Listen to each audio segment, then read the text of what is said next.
Can you relate? By the end of the year, you're in a rut. Your house is a mess. All you do is watch Netflix while you're eating your third bag of chips that week, and you spend hours scrolling on your phone in bed, wondering why you can't sleep. Until you realize, I need change. New year, new you. Full of motivation, you set new habits and goals, and you start working on that new life. You clean, you cook, and you will never order takeout again. You exercise, and you love your new life. Until you end up in bed again, scrolling, wondering, why am I so undisciplined? Let me let you in on a little secret. Nobody has self-discipline. Successful people just know how to manage themselves with a good system. Hi, welcome back to the Studio I YouTube channel. Today we're going to be talking about self-discipline. It is something that we all desire, and it's something that we all want more of all the time. But today I want to make an argument that it might be the wrong thing that you're looking for. Nobody has self-discipline when they're born. Everybody has to learn this behavior, and if you are under the age of 25, you might not even have developed your prefrontal cortex entirely yet, which means that you don't even have full control over your impulses yet. It's not saying just do it and just pushing through that discomfort. It is really knowing how you can motivate yourself to do certain things and adapting your strategy with self-management techniques. And that is what I want to talk to you about in this video. It's more like becoming your own gentle parent instead of an authoritative one. Because if you look at children who were raised in a very strict authoritative household, these children often achieve a lot and they're often very well behaved, but they're not necessarily happy. And eventually they tend to break with their parents. They are less close. They don't work as well together. And the same thing happens with your habits. If you force yourself to do the things that you don't want to do over and over and over again, you're going to start to build resentment. And once that resentment gets too big, motivation just won't cut it anymore, and you will fall off the bandwagon. So in order to prevent that those things happen to you, I have put my best tips together on how you can get better at managing yourself. Know why you are doing it. Have you ever been asked at work or at school to do a certain task and nobody explained to you why you had to do it, and you felt like this really big resistance towards starting that task? Your brain is the same when you don't have a why behind your habits. If you have written down that you want to go running every single day, but there's no why behind and there's no connection to that, you will have a far harder time motivating yourself than when you have a really clear why. So whack out your journal and start asking yourself, why do I want to do this? What do I want to achieve with this habit or with this goal? And what is my why behind it? Know how you are doing it. If you have no idea when you're supposed to be doing something or how you're supposed to be doing it, it gets a lot harder to do those things. So in order to prevent that, you can create a plan of attack. Try to define a clear moment when you are going to do a certain task, and try to make sure that every task you do has a clear start, middle, and end point. For example, when I go running, my start point is getting my workout clothes, putting my shoes on, and heading out the door. My middle part is the running itself, and my end point is taking that shower and doing some stretches to relax my muscles. For my Sunday planning routine, I start by making a coffee, then my middle point is doing the planning and the brainstorming, and my end point is by putting all of that in my calendar so I'm ready for the next week to go. These things have a time assigned to them. I do my Sunday planning routine every Sunday morning, and then I plan in that planning routine when I'm going to go on my runs. So you can choose a designated time every single week that you are doing a certain habit, or you can go about planning it into your schedule each week, each month, whatever works best for you. But make sure that you know when and how you are going to perform the habit or behavior that you want to be doing. If you just have a big goal on your to-do list, the chances are big that you'll get overwhelmed. So break it down until you are not overwhelmed anymore. For example, if you need to clean your whole entire house, for some people it might be enough to say clean kitchen, clean bathroom, clean living room. But for other people, they might have to go as deep as clean the sink, do the dishes, or even smaller, start with the plates, then with the knives. Break it down as small as you need to go in order to feel no resistance towards that task. Ask yourself why you aren't doing the habit already. We often focus on I need to motivate myself on how I can do this behavior, but it's the wrong question to ask. You should be asking yourself why you aren't doing the behavior already. Because if it was the perfect habit, if it was perfectly planned out, you would be doing it. So why aren't you? Write down the reasons why you aren't doing this habit and then solve those problems. Are you overwhelmed? Break it down. Do you not like it? Find another habit. Find out why you're not doing it instead of just blindly trying to motivate yourself.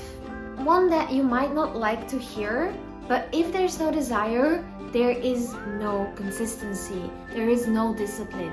If you want to do it, you will do it. People who work out every day don't hate working out. People who read every day don't find it boring. People do those things because there is desire to do those things, because it brings them joy. And because we are often so focused on getting results, we forget that joy factor in the things that we are trying to do. But the fact that we are focused on results, we can use that to our advantage. Try looking at the result that you want to get from a certain habit and then approach it with a curiosity mindset. Really try to figure out ways that you can get excited about doing this thing. Try to find variants of behaviors that actually bring you joy. You might not actually be ready to start. We are not computers. We don't just output left and right. You might need time to prepare yourself. In the book I Didn't Do the Thing Today, Madeline Dorr talks about the idea of being a sponge and about having to absorb before you can squeeze out. Meaning that you have to prepare yourself for the habit or behavior that you want to do. We need to take the time to get inspired, to get excited. So find your way to absorb before you squeeze. If you want to paint, take the time to get inspired. If you want to write, research, read, get inspiration. Before you can squeeze, you need to absorb. Yes. Manage your environment. My cat is a very disturbing factor in the environment right now. But manage your environment. This is something that most of us already know. Make the things that you want to do as easy as possible, eliminate as much resistance as possible, but also make sure that the things that you don't want to be doing are a lot more difficult. Every time you need to resist something, every time you need to use discipline, it gets a lot harder. And eventually, if you need to do it again and again and again, you will fail because there's no energy left, there's no discipline left. It's like a tank that slowly empties itself. And the energy that you have isn't endless. So really make your environment and even the people around you work to your advantage. And you'll see that it requires a lot less motivation because we rely on motivation way too much. We don't have a lot of motivation. We don't have a lot of discipline. So we need to make the space and the people around us work for us so we don't have to use that limited resource too often so that we don't burn out. And with that saving energy also comes knowing what works for you. If you are a morning person, going for runs in the evening probably isn't the best idea. Pay attention to what works for you and what doesn't. And this takes time, this takes trial and error and exploring yourself. You might, for example, keep a journal or things like that to really start to pay attention to when you feel good, when a certain habit is the easiest to perform, and just keep doing that and go with it. But also don't be afraid to change it from time to time because as your life situation change, the ideal times for doing certain things might change as well. And then the last tip that I have, and I think it's maybe one of the most important ones, true self-management is about not giving up on yourself. It is totally fine to make mistakes. There are days that you're gonna mess up. There are days that you're gonna eat that whole bag of candy. There are days that you're gonna stay in bed and not go for a workout. And that is okay. Where true good self-management comes in is in knowing that those days exist, and then because you messed up, knowing that not your whole entire progress is out the window.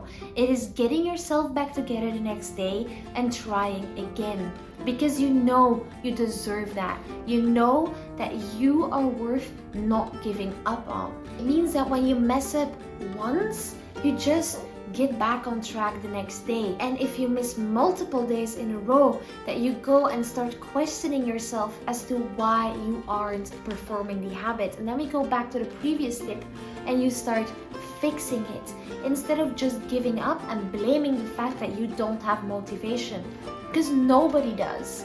It's about figuring out what system works for you and not giving up until you have found the things that work for you, until you have found the things that make you thrive. It's something that we often think is not required or that we're not worth that time or effort, but you are, and you will change your life once you realize that messing up is part of growing.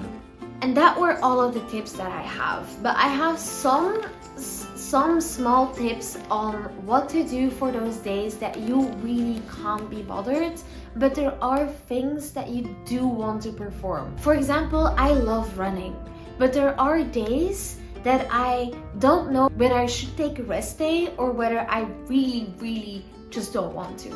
I have some tips on how you can make sure that you keep on making progress with low motivation. So first, make sure you have a low effort version of the habit. If you want to go on a run, instead of a 5K that you normally do a 1 or 2K. It's less of an effort and it will probably eliminate resistance a little bit. For me, for example, the difference between 20-minute run or a 30-minute run is huge. 30-minute run, I will not do. 20-minute run, fine. Or with journaling, instead of committing to your 3 morning pages, just write a gratitude list of 5 points. Have low effort versions of your habits that are a lot easier to perform on those days when we just aren't feeling like ourselves. And if the resistance to those things is still high, count to 10 and tell yourself you're only gonna do it for 7 minutes. If it still feels horrible after 7 minutes, you're done, you're out. It's not happening today. We'll try again tomorrow. If you're feeling it after those 7 minutes, keep on going. You successfully motivated yourself just enough to continue. These are the tips that you can use to attack your habits and behaviors and goals that you want to implement this year. I hope it was helpful, and if it was, it would mean the world to me if you would subscribe to the channel. I will also link my socials like Instagram and TikTok and my podcast down below, because I also have a podcast for you to check out. And if you want to level up your life a little bit more in 2023, I also have the Level Up Your Life workbook or the Dream Life workbook. I often switch those names out, but it's basically the same thing. It is a 60 pages workbook where you can figure out what you want in life and how you're going to realize that. And it also talks about tips like these and how to actually really implement those things on the habits and goals that you have set for yourself. So if that's something that you might be interested in, it is in the description box. It is only 15 euros. It's usually 30, but I'm running a sale in January, so it's linked down below. And with that, I'm gonna let you go. I will hopefully see you again on Monday. Bye.